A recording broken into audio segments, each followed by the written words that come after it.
महाविकास आघाडीमध्ये जागा वाटपाबाबत मोठी अपडेट समोर येत असून ठाकरे गटाला एकूण 22 जागा मिळणार असल्याची माहिती सूत्रांनी दिली आहे। लोकसभा निवडणुकीच्या तारखा जाहीर झाल्याने महाविकास आघाडीमधील जागा वाटपाच्या घडामोडींना वेग आला आहे।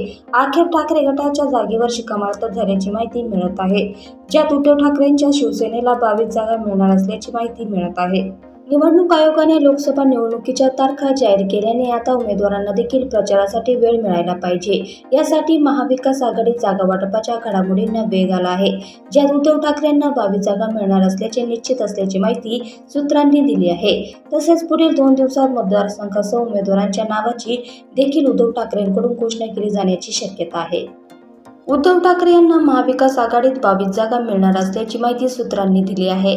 विशेष म्हणजे ठाकरे गटाकडून कोणत्या मतदारसंघात कुणाला उमेदवारी द्यायची याबाबत देखील निर्णय झाले असल्याची माहिती मिळत आहे।